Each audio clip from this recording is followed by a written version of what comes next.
Bora lá.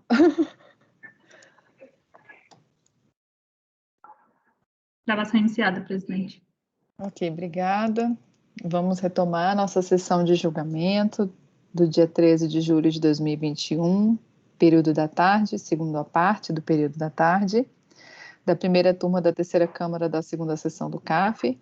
Presentes os conselheiros João Maurício Vital, Wesley Rocha, Paulo César Macedo Pessoa, Fernanda Melo Leal, Cláudia Cristina Noira Passos da Costa Develi Montes, Letícia Lacerda de Castro, Maurício Dauritin do Vale e Sheila Ares Cartacho Gomes, que votaram nessa sequência. Lembrando que a doutora Cláudia estará conosco durante toda a sessão de julgamento, em substituição a uma vaga aqui do nosso colegiado, que não foi preenchida ainda. Bom, a gente vai para o item da pauta 32, Primeira Igreja Batista do Recife. Aí, doutor João, são vários processos.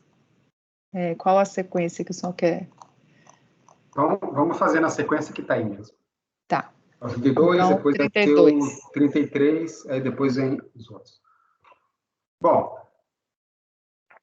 esse é aquele tipo de processo que me deu um grande trabalho para depois saber qual parafuso apertar, né, como diz a piada. Lançamento de contribuição previdenciária, essa é a parte patronal, incidente sobre a remuneração paga a contribuintes individuais no período tal. O lançamento foi impugnado, a impugnação foi parcialmente procedente porque foram excluídos os valores pagos a uma pessoa, a senhora Laide, e foram reconhecidos como mera liberalidade sem contraprestação laboral. Talvez valha a pena explicar aqui, vale para todos os processos. É uma igreja, e a igreja pagava lá pessoas que atuavam na igreja. Então, tinha gente que fazia trabalho de construção civil para a igreja, obra de construção civil, consertava alguma coisa, auxiliar administrativo, uma série de trabalho.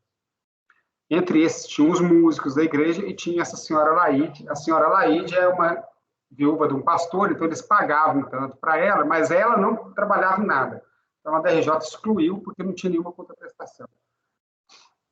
Bom, manejou-se o recurso voluntário que se arguiu. Preliminarmente, a nulidade do lançamento por erro na determinação da base de cálculo, porque nela constaram valores sobre os quais não incide contribuição previdenciária. Que os valores pagos eram, na verdade, ajudas de custos e doações, que não se confundem com a remuneração, que o trabalho realizado pelos beneficiários foi de natureza voluntária e espontânea, no âmbito da missão religiosa, sem que houvesse obrigação de natureza civil, fosse de fazer ou de pagar. Que os músicos são, na verdade, ministros da confissão religiosa e, portanto, tem quase na isenção do parágrafo 13 do artigo 22 da Lei 8.212, que a gente vai falar muito dessa isenção aqui. Subsidiariamente, a aplicação do artigo 112 do CTN para que seja aplicada a interpretação mais favorável em relação à penalidade. Em 13 de abril de 2021, o recorrente juntou petição em que invocou a recente Lei 14.057 de 2020, que incluiu o artigo 16, o parágrafo 16 ao artigo 22, que, segundo alegou, aplica-se a situação dos autos. Na petição, reforçou que o ministro da Música tem a mesma importância que o pastor, pois transmite a palavra de Deus por meio do som. Esse é o relatório. O recurso intempestivo dele eu conheço. As alegações preliminares são, na verdade, questionamentos acerca do mérito, pois dizem respeito aos elementos constitutivos do lançamento. Essencialmente, o recorrente apresenta dois questionamentos: a natureza dos pagamentos efetuados e a condição específica dos músicos, que seriam ministros de confissão religiosa. Quanto à natureza dos pagamentos efetuados, o recorrente alegou que os pagamentos identificados pela autoridade lançadora eram, na verdade, doações e ajudas de custo, sem qualquer relação com a contraprestação... sem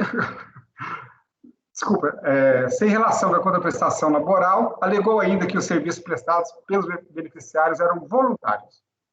A autoridade lançadora relacionou individualmente os pagamentos efetuados a cada profissional para o desempenho de atividades como serviços administrativos, músico, manutenção de computadores, retirada de andaime, serviço de exaustores, manutenção de ar-condicionado, manutenção de piano, manutenção de som, pedreiro, ajudante pedreiro, marcenaria, serviço de limpeza, manutenção de vidros. A realização desses serviços não foi objeto de questionamento do recorrente, embora tenha alegado que que tenham sido prestados espontânea e voluntariamente. Ora, de acordo com o inciso 4º do artigo 12 da 812, são contribuintes individuais aqueles que prestam serviços, ainda que eventualmente sem vínculo de emprego, a empresas. As igrejas são, para esse propósito, equiparadas a empresas, como estabelece o parágrafo 1 do artigo 15 da mesma lei. Por sua vez, os pagamentos integram o salário de contribuição, conforme o inciso 3º do artigo 28 daquela lei. Então, pagamento pelos serviços prestados, esse serviço dessa natureza aí, compõe o salário de contribuição. Portanto, sendo certo que houve prestação de serviço e a correspondente remuneração, independentemente do nome dado pelo contribuinte, se ajuda de custo ou doação, está-se diante da hipótese de incidência do parágrafo 2º do artigo 21 da 812. Quanto ao pagamento dos músicos, essa foi talvez a questão mais inovadora aqui. O recorrente alegou que a atividade dos músicos faz parte do Ministério da Música, um dos 3 ministérios que compõem a estrutura religiosa, juntamente com o Ministério da Palavra e o Ministério dos Missionários. Os músicos teriam, na estrutura da entidade, a mesma função do pastor, de transmitir a palavra de Deus por meio da música. Segundo o recorrente, a autoridade lançadora teria considerado como ministro de confissão religiosa, para efeito da isenção do parágrafo 3 do artigo 22, somente os pastores e os missionários, excluindo os músicos. O parágrafo 16 do artigo 22 faz referência à retroatividade da aplicação do parágrafo 14 do mesmo artigo, que estabelece a forma de interpretar o parágrafo 13. O parágrafo 13 é o que trata da isenção. Aí depois, como inovação legislativa, esse artigo recebeu novos parágrafos que falam sobre como se interpretam os elementos do parágrafo 13. Esses dispositivos tratam da isenção de valores pagos a ministros de confissão religiosa, membros de vida consagrada, de congregação ou de ordem religiosa. Ora, no Estatuto da Entidade, folhas tais, está claro que os seus ministros são o pastor titular e os pastores auxiliares. Mas não há, nos autos, nenhum documento comprobatório de que os músicos relacionados pela autoridade lançadora nas folhas tais seriam pastores. Também não se encontra no Estatuto nada relacionado à música e as funções atribuídas aos pastores também não incluem qualquer atividade musical. O fato de os beneficiários serem formados em conservatório é, na verdade, característica inerente a qualquer músico, independentemente da especialização musical ou do local de atuação, e não significa que sejam necessariamente ministros de confissão religiosa. Portanto, não, porque ele alegou no recurso que esses músicos seriam formados no conservatório batista, lá, um conservatório religioso. Portanto, não tem como prosperar a alegação de que os músicos seriam ministros religiosos por absoluta falta de prova. Desse modo, o pagamento aos músicos enquadra-se às mesmas condições dos pagamentos efetuados aos outros profissionais em contraprestação a seus serviços, sem qualquer relação com a isenção atribuída aos ministros religiosos. Então, eu voto por negar provimento. A questão essencial aqui é, eu não sei se músico de igreja é pastor, eu realmente não sei, mas não tem prova disso nos autos, e o estatuto da entidade não diz lá que os pastores faz parte da atribuição dos pastores música. Então, não tem como eu atribuir a isenção. E que, diga-se de passagem, tem que ter interpretação literal, né, segundo o CPI. Estou negando o provimento ao recurso. Ok. Alguém tem algum questionamento? Não. Doutor Wesley, como vota? Vou votar com o relator. Doutor Paulo? Com o relator. Doutora Fernanda, desculpa. Eu espero que dê tudo certo. Acompanhe o relator.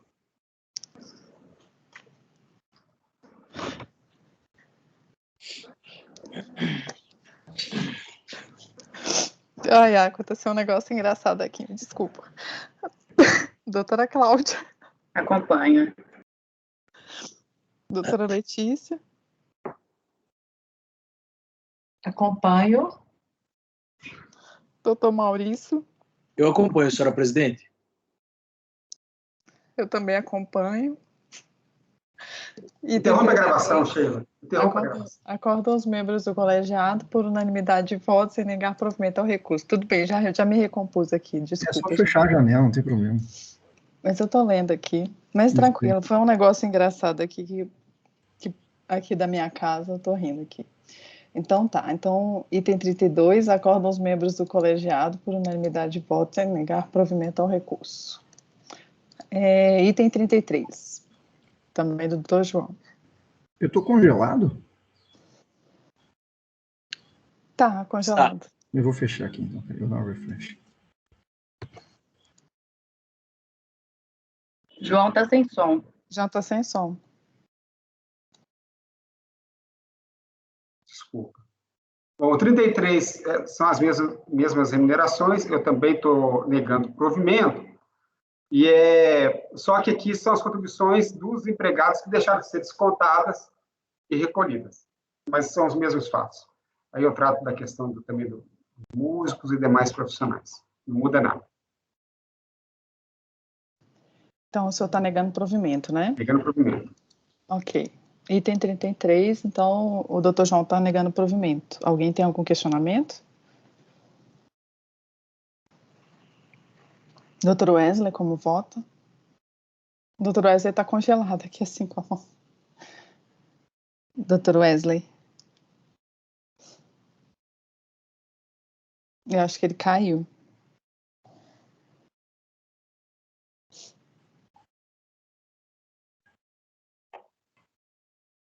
Doutor Wesley?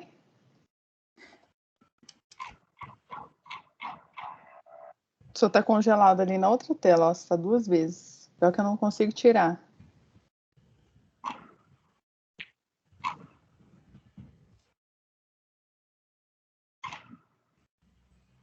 Não tem problema ele ficar lá congelado, não, né? Daqui a pouco some. É porque aqui a gente não consegue expulsar, né? Agora deu. Então, vamos lá. O senhor conseguiu acompanhar o voto do doutor João?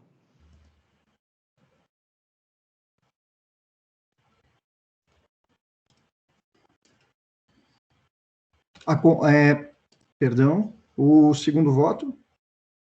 O doutor João está negando o provimento. É similar ao primeiro, o 32. Eu vou acompanhar. Doutor Paulo? Acompanho. Doutora Fernanda? Acompanho, presidente. Doutora Cláudia? Acompanho. Doutora Letícia? Acompanho. Doutor Maurício? Também acompanho, senhora presidente. Eu também acompanho.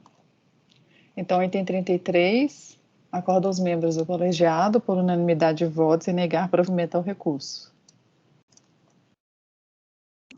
O item 34, doutora Sheila, ele muda, porque ele trata de uma multa. Eu vou falar, os fatos também são os mesmos, a multa aqui é... Deixa eu ver. CFL 68, e a inovação é que ele questiona, fala que é bis in idem, porque tem a multa, já tem a multa do tributo, tem a outra multa que foi de falta de preparar folha de pagamento, tem outra multa porque não fez desconto, então ele fala que tudo isso daí devia estar incidindo sobre os mesmos fatos, portanto seria bis in idem, aí eu afasto bis in idem, mas determino que, neste caso, a multa seja calculada com base na súmula CARF 119. Então, eu dou parcial provimento ao recurso para que a multa seja calculada nos termos da súmula CARF 119. Isso porque ele solicitou que se aplicasse um entendimento mais benéfico e questionou o valor da multa, embora não tenha pedido a aplicação da súmula.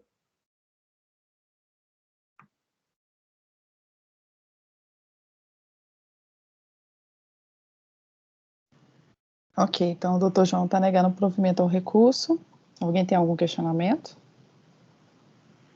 Não, eu não estou negando o provimento. Está com negar aqui no final. Não, o processo, não. A senhora está no processo correto? 2008-91. Não, de final 35. É porque eu abri aqui o 2008-91. Não, na pauta ele é o número 34 da pauta. Deixa eu olhar aqui, peraí. Então, 34, é porque eu abri o 34 e está numerado com 2008. Deixa eu olhar aqui. Não, final 35. É o item 34 da pauta. É o CFL 68. Eu entrei na pasta antiga de novo. Vou abrir de novo aqui.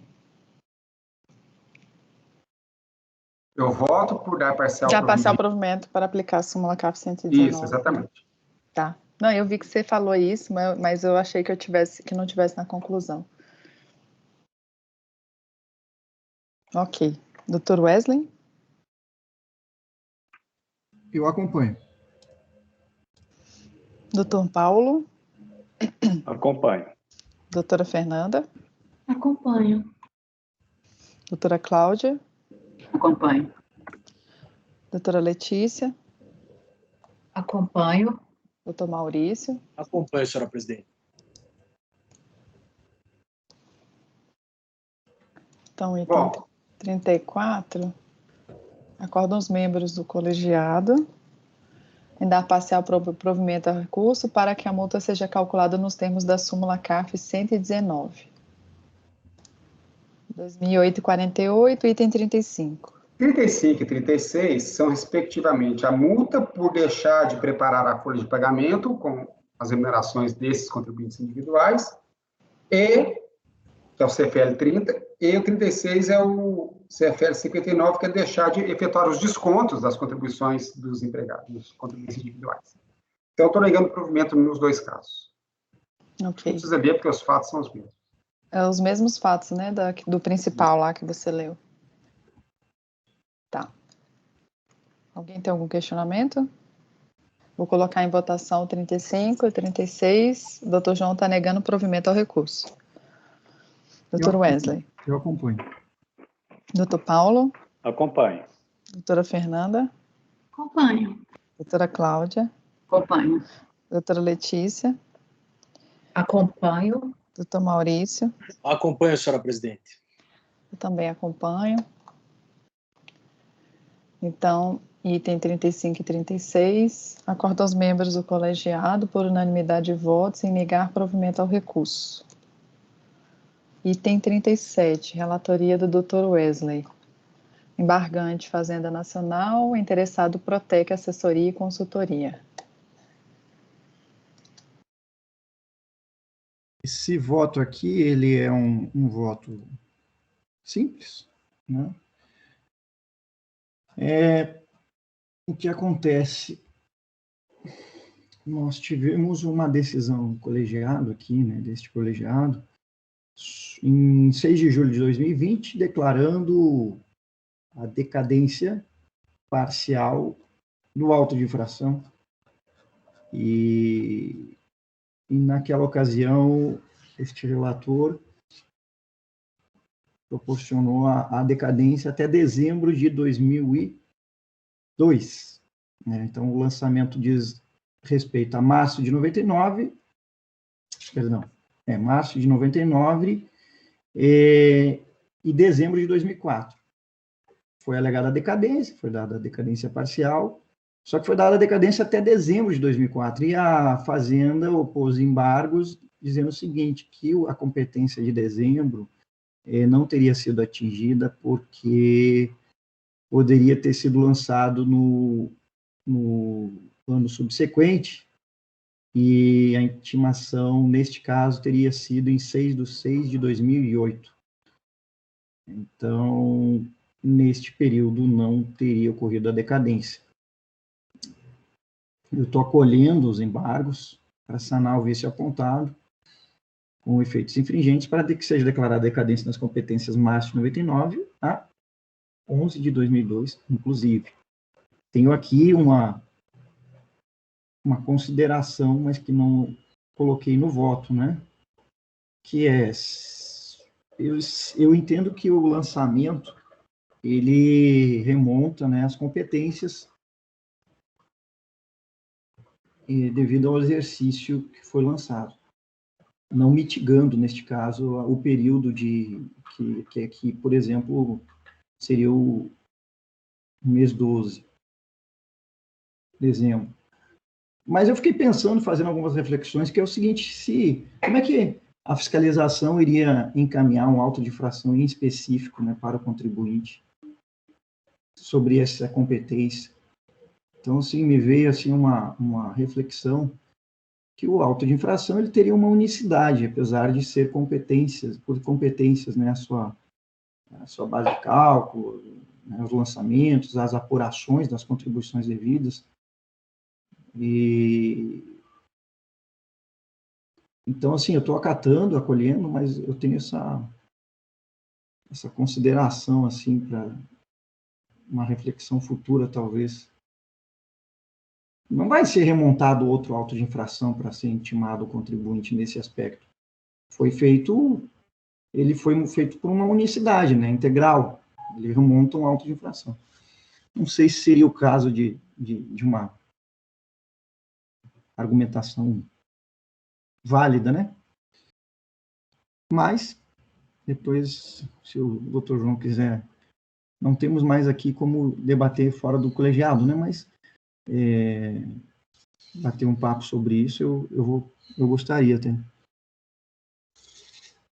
Para amadurecer um pouco a minha ideia, que acho que tu já deve ter os argumentos aí, todos prontos. Teremos chance sim, doutor Hélio. Teremos chance. Eu estou acolhendo aqui, viu? Eu não consegui aprofundar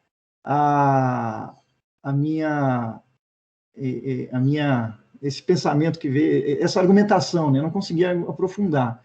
Frente à falta de aprofundamento nas argumentações, eu obviamente, estou acolhendo o que a Procuradoria está solicitando, porque é uma interpretação que sempre fizemos aqui, né?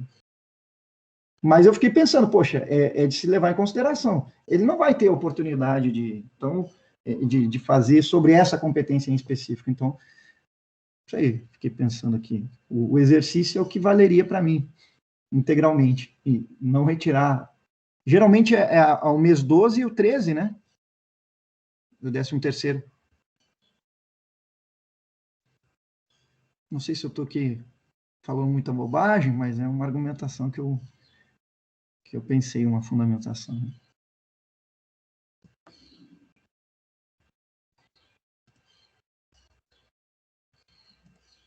Então, só está acolhendo ele com efeitos infringentes para manter a competência 12 de 2002, certo?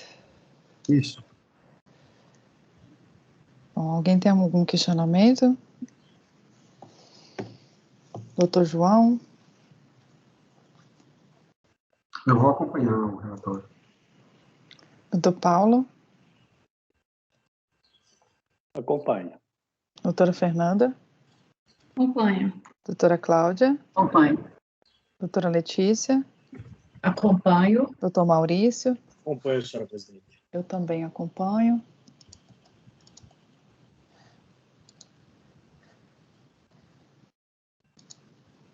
Então, item 37, acordam os membros do colegiado, por unanimidade de votos, em acolher os embargos de declaração para sanando o vício apontado no acórdão 2301 007 389 de 6 de julho de 2020, com efeitos infringentes, para que seja declarada a decadência das competências de 3 de 99 a 11 de 2002, inclusive, mantendo-se a exigência da competência 12 de 2002.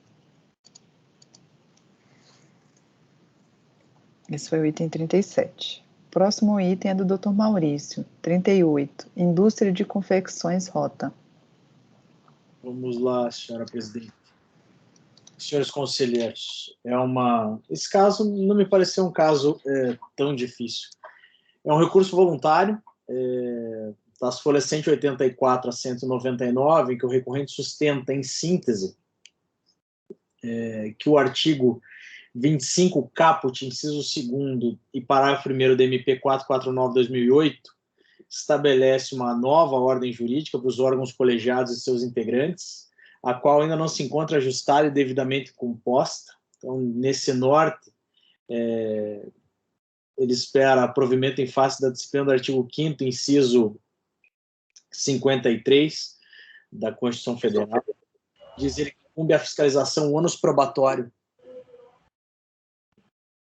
o ônus probatório quanto ao nexo de causalidade entre a atuação estatal e o resultado apontado, bem como a anormalidade e especificidade da exigência pessoal decorrente da imposição administrativa. A base de cálculo foi apurada a partir das folhas de pagamento da autuada. Contudo, se assim não apresentou tais folhas, não caberia a recorrente fazê-lo. Nesse ponto, requer-se provimento com vistas à inversão do ônus da prova. Houve cerceamento de direito de defesa na medida em que não foi devidamente fundamentada a negativa de realização de diligência solicitada pelo recorrente. Quanto à mudança de nomenclatura do documento que constitui o crédito tributário, houve ofensa direta ao artigo 5º, inciso 2º da Constituição Federal. A instrução normativa de 2005 não poderia normatizar as competências de janeiro de 2004 a janeiro de 2005, já que sua vigência iniciou em 7 de 2005. A instrução normativa de 13 de 2005 não revogou a nomenclatura NFLD.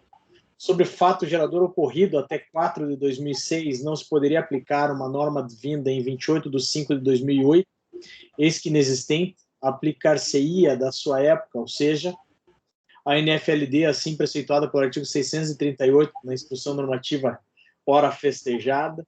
No caso vertente, o fato gerador não se deu por ausência de obrigação tributária comissiva ou omissiva, mas em razão da sua exclusão do simples. Com isso, foi indevidamente lavrado o auto de infração, implicando penalidade de 35%, e não a constituição de crédito através de NFLD, que resultaria em penalidade de apenas 4%. E o efeito da exclusão do simples apenas poderia se operar a partir do mês subsequente à notificação do contribuinte. Esses são os argumentos. A DRJ, por meio do Acórdão 11.25.341, folhas 176 a 179, negou provimento à impugnação, mantendo a exigência fiscal integralmente conforme o entendimento resumido aí na ementa transcrita. Esse é o relatório do essencial, senhores conselheiros. No que se refere ao conhecimento, o recurso ele é tempestivo, mas eu o conheço parcialmente. Deixo de conhecer os argumentos referentes à retroatividade dos efeitos da exclusão do simples, isso porque, não tendo sido ventilado por ocasião da impugnação do lançamento, é matéria preclusa. Cabe lembrar também que a impugnação apresentada anteriormente contestava apenas os débitos referentes à competência 1/2004 a 5/2004, 13 de 2004, 1/2005, 7 de 2005, a 13 de 2005 e 4 de 2006. Portanto, tem-se como matéria não impugnada os créditos referentes às demais competências analisadas pela fiscalização. Bem, no que se refere ao mérito, inversão do ônus da prova e cerceamento do direito de defesa. Entende a contribuinte que deve haver a inversão do ônus da prova e que a administração não comprovou as bases de cálculo apontadas. Ainda alega que houve ofensa ao seu direito de defesa na medida em que não foram apresentadas razões plausíveis para o indeferimento do seu pedido de realização de perícia.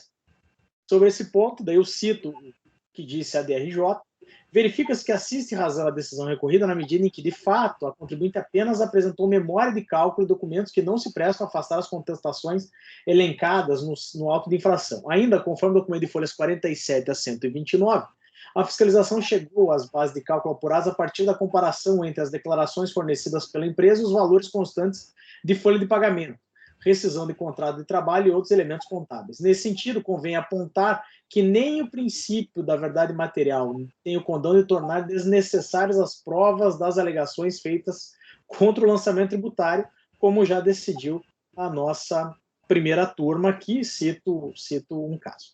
Assim, afasto os argumentos levantados nos termos do acórdão recorrido, sugerindo negar provimento ao recurso nesse particular.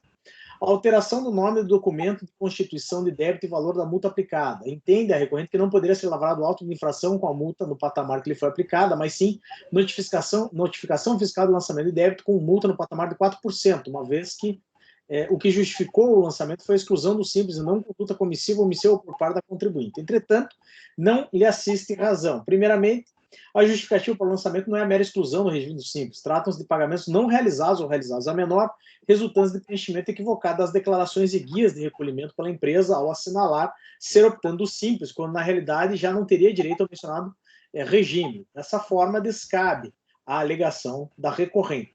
Quanto à nomenclatura do documento que constitui o crédito, concordo com as seguintes afirmações da DRJ, cito o que menciona a DRJ, e me parece que esse argumento também deve ser afastado.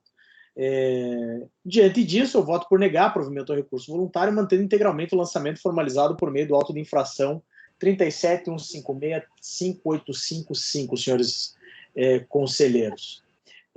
Como voto.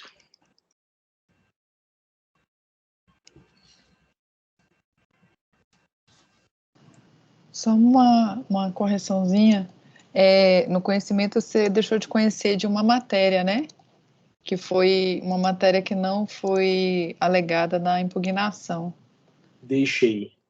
A da questão do simples. Conheço parcialmente, tá certo, senhora presidente, desculpe. Aí não conhece dessa matéria preclusa, não é isso? Isso aí. Já vou arrumar já aqui. Então, é conhecer parcialmente e negar provimento. Isso. Ok. Alguém tem algum questionamento? Doutor João, como vota? Eu acompanho. Doutor Wesley? Eu acompanho. Doutor Paulo? Acompanho. Doutora Fernanda? Acompanho. Doutora Cláudia? Acompanho. Doutora Letícia? Acompanho. Doutor Maurício? Eu acompanho a mim mesmo. Ah, não, desculpa. Eu te acompanho. Eu sempre, na vez do Maurício, eu esqueço que ele é o relator. 38. Acordam os membros do colegiado, por unanimidade de votos, em conhecer parcialmente do recurso, não conhecendo da matéria preclusa e, na parte conhecida, negar-lhe provimento. Item 39. O 39 é meu também, senhora presidente, e é o 68 desse caso.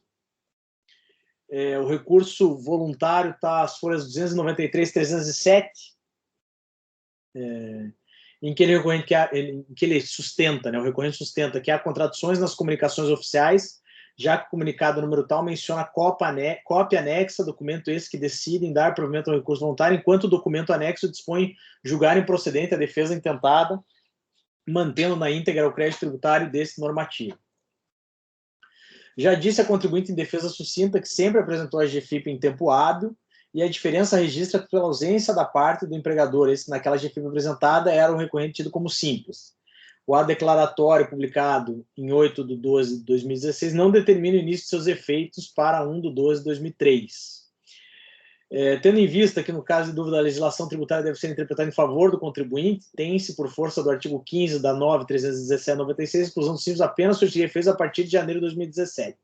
Não é possível conferir efeitos retroativos à data de notificação da declaração de exclusão no simples. A DRJ, no acórdão, que está às folhas 275 a 279, negou o provimento da impugnação, mantendo a exigência fiscal, conforme o entendimento resumido aí na ementa transcrita, que diz respeito justamente à não declaração em GFIP, ou apresentação da GFIP com dados indevidos. Recurso é tempestivo, o conheço integralmente. No que se refere à contradição em comunicações oficiais, que é uma das matérias devolvidas, o recorrente diz que há contradição, entretanto,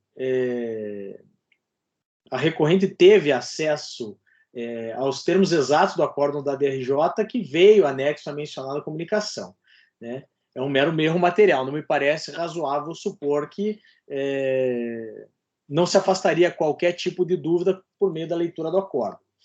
A exclusão do simples e seus efeitos. Cito aqui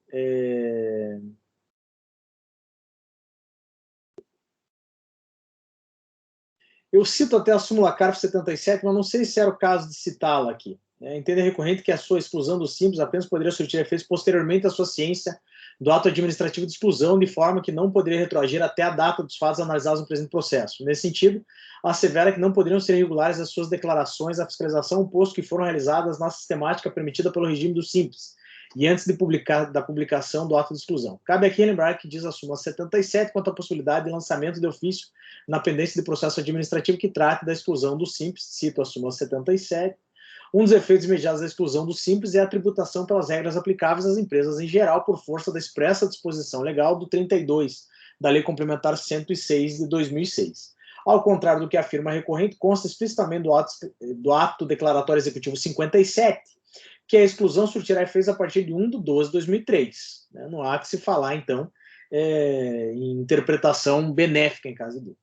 Nesse sentido, foi correta a conduta da fiscalização ao estender os efeitos da exclusão dos simples ao período analisado, possibilitando a verificação do descumprimento de obrigações acessórias nas competências 12/2004 e 11/2005 a 12/2006. Omissão de fatos geradores em GFIP. Entende a recorrente que não deixou de cumprir regularmente com suas obrigações acessórias, dado que a diferença observada pela fiscalização se deu unicamente porque efetuou as declarações nos moldes permitidos pelo regime do Simples, ao qual eu entendi estar submetida antes da sua ciência quanto ao ato de exclusão. De antemão, tendo em vista as considerações acima, resta suficientemente esclarecido que descabe o argumento quanto à irretroatividade dos efeitos do ADE 57. A contribuinte estava, desde 1/12/2003, submetida a obrigações das empresas em geral. Assim, considerando que a própria contribuinte afirma que realizou as declarações e recolhimentos segundo o seu entendimento de que ainda estaria obrigada pelo regime especial, quando na realidade não estava, vindo inclusive a continuar tal conduta mesmo após ter sido cientificada do ato de exclusão, não há que se falar em cumprimento da obrigação acessória como alegado. Então, senhores conselheiros, diante do exposto, voto por negar provimento ao recurso voluntário, mantendo integralmente o lançamento formalizado por esse auto de infração como voto.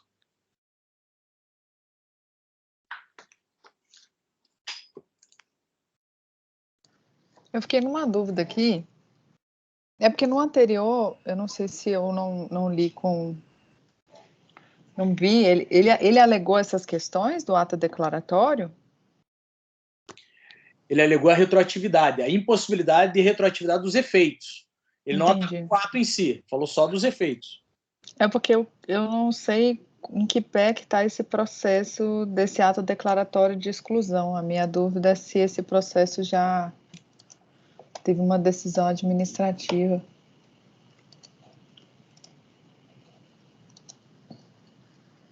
Que foi justamente um processo que a gente fez na sessão passada, que a gente fez uma resolução para sobrestamento.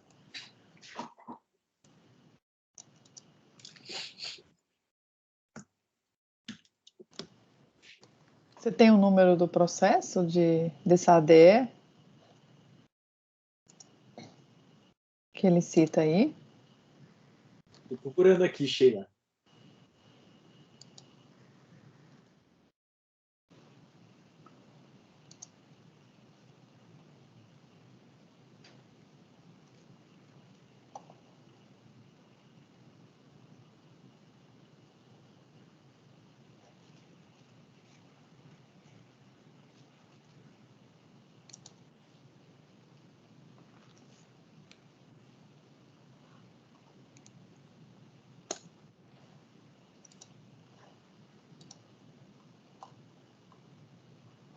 Esse processo foi de 2008, né?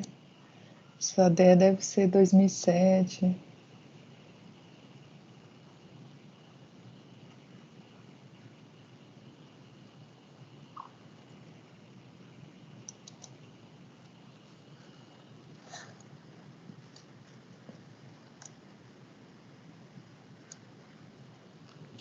Eu fiquei na dúvida, inclusive, em relação... A gente até proferiu o voto do anterior, mas se não seria o caso de mandar para diligência para ver o julgamento dessa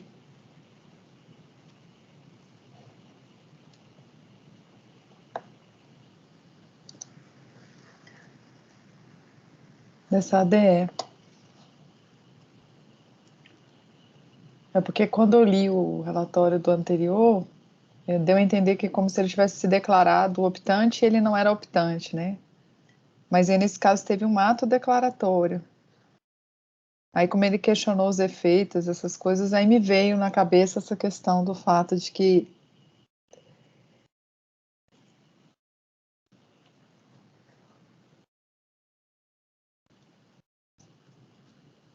pode ser que isso não seja nem em meio digital, né? Eu não vou conseguir nem achar aqui.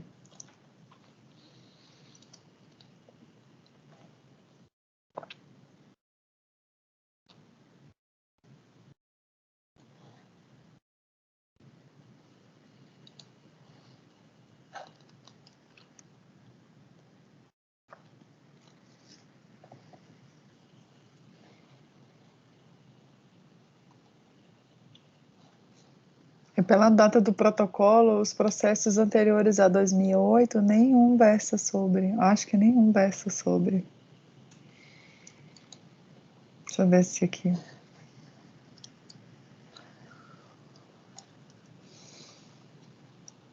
Arrolamento de bens.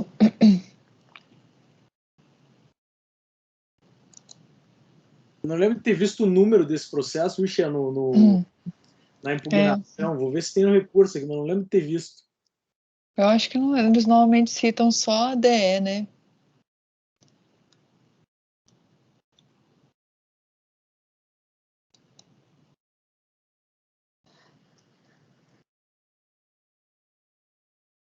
Paulo, tá sem áudio. Você estava falando aqui? Se ele não recorreu disso, nem formou processo. Existe essa possibilidade, entendeu? Aí, se no recurso voluntário dele ou na impugnação ele não faz nenhuma referência a essa prejudicialidade, não vejo problema em julgar, entendeu? Porque ela não vai haver essa prejudicialidade necessariamente, né? Olha, me parece que também no recurso ele não faz menção, viu, Sheila? Não, né? Não.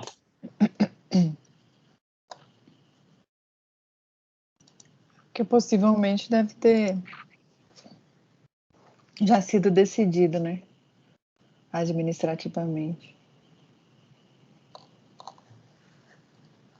Deixa eu só ver aqui as alegações dele.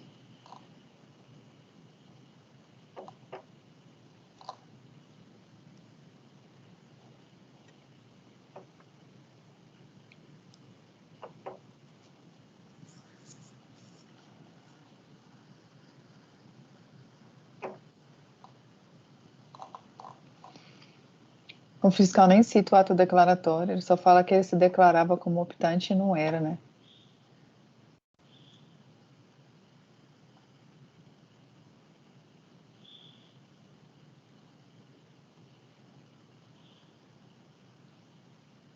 Ele foi cientificado no segundo semestre de 2006.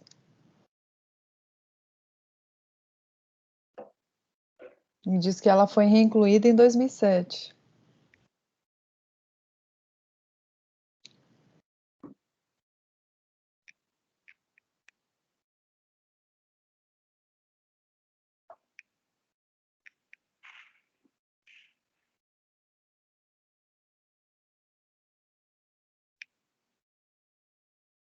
Tem esse ADE aqui no processo?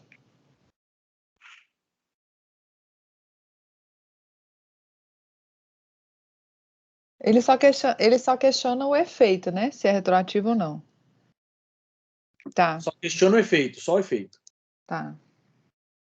Ele não questiona o fato de ter autuado e sem ter o outro sido julgado ou coisa do tipo. Só o efeito. Tá. Ok. Alguém tem algum questionamento? Então, vou colocar em votação. O doutor Maurício está votando por negar provimento ao recurso.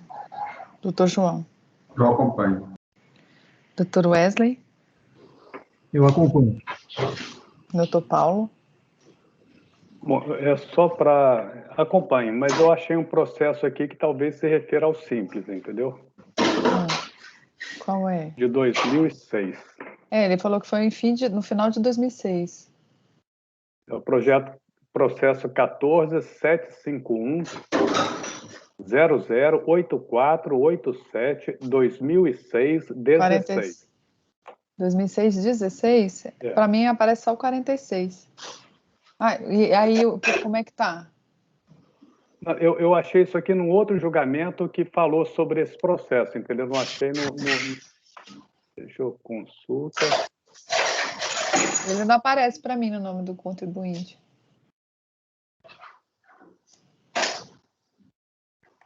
Ver se eu acho esse processo aqui pelo... Ele não é digital, esse processo. Provavelmente. Não aparece esse processo em lugar algum. Não, parece não. Possivelmente já teve uma decisão definitiva já.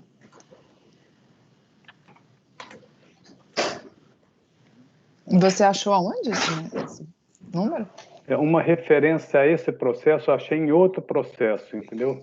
Uhum. Num processo que foi jogado em 2020 mesmo, a primeira turma extraordinária da segunda sessão. Obrigações acessórias, período, análise do ato declaratório, exclusão de disciplina e incompetência. Acho que ele alegou isso como matéria de defesa nesse processo aqui e não foi aceito, entendeu? Entendi. Ok. Só acompanha, então, doutor Paulo. Doutora Fernanda? Acompanho, desculpa. Doutora Cláudia? Acompanho. Doutora Letícia? Acompanho. Eu também acompanho.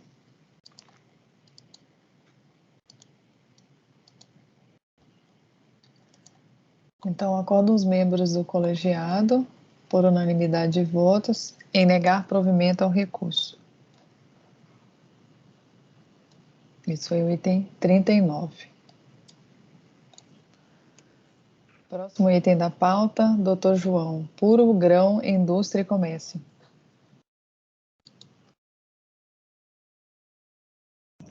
Muito bem.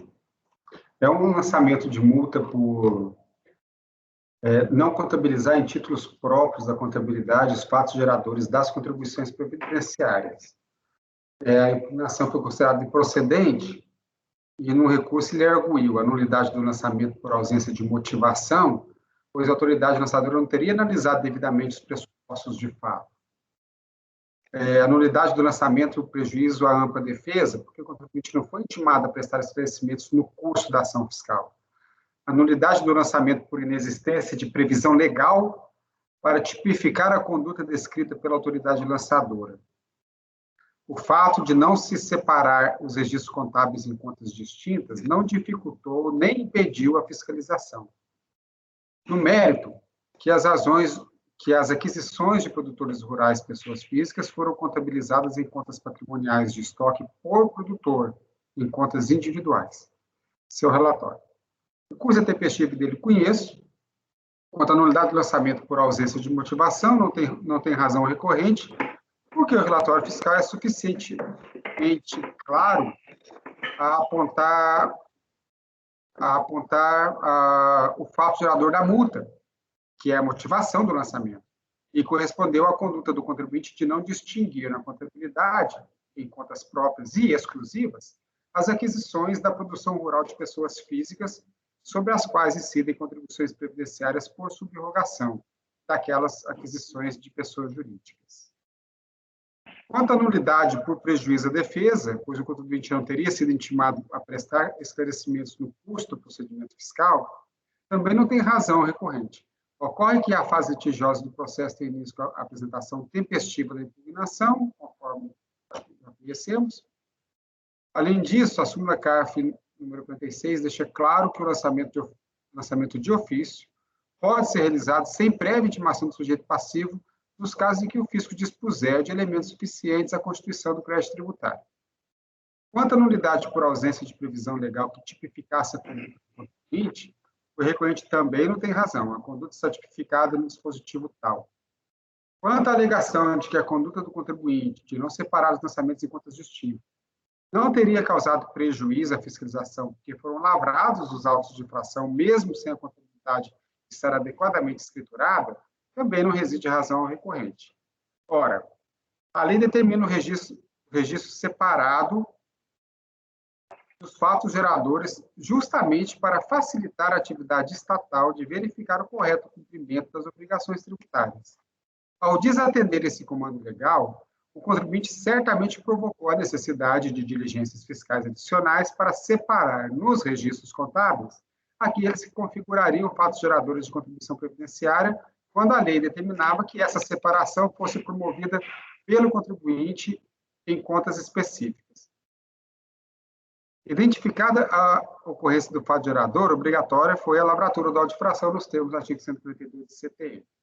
Mesmo que a conduta do contribuinte não tivesse comprovadamente causado dificuldade à ação fiscal, ainda assim o lançamento seria obrigatório por força do artigo 136 do CTN, que que atribui a responsabilidade pela infração independentemente da intenção do agente ou da extensão dos efeitos do ato. Quanto ao mérito, o recorrente alegou que teria havido registro da contrapartida de compras em contas patrimoniais de estoque, individualizadas por fornecedor. Ele disse, as aquisições por parte da empresa... Eu acho que tem um microfone aberto aí, viu, gente? Ele disse, o contribuinte, as aquisições por parte da empresa de produtores rurais, fato gerador da contribuição previdenciária fiscalizada, de produção rural de pessoa física, foram contabilizadas em contas patrimoniais de estoque, contrapartida analiticamente, nota fiscal de entrada da empresa, referenciada à nota fiscal do produtor, por produtor nas respectivas contas individuais de produtor, lá no estoque. Entretanto, o recorrente não apresentou prova alguma de que os registros contábeis de estoque estariam individualizados, não sendo possível afastar a acusação fiscal apenas com meras alegações. Além disso, o dever legal refere-se ao registro em títulos contábeis próprios dos fatos geradores, que, no caso, é a aquisição da produção, e o que remete ao registro das contas de resultado, especificamente a conta compras e suas subcontas, e não apenas na conta patrimonial do controle de estoques. Tudo isso, eu voto por afastar as preliminares e negar provimento ao recurso.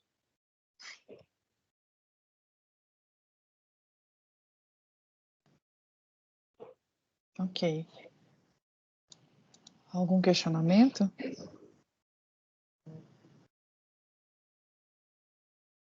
Doutor João está rejeitando as preliminares e negando provimento ao recurso. Doutor Wesley, como vota? Eu acompanho. Doutor Paulo? Acompanho. Doutora Fernanda? Acompanho. Doutora Cláudia? Acompanho. Doutora Letícia? Acompanho. Doutor Maurício? Acompanho, senhora presidente. Eu também acompanho. Então, item 40, acorda os membros do colegiado, por unanimidade de votos, em rejeitar as preliminares e negar provimento ao recurso. Esse foi o último processo da pauta de hoje. Antecipamos algum processo?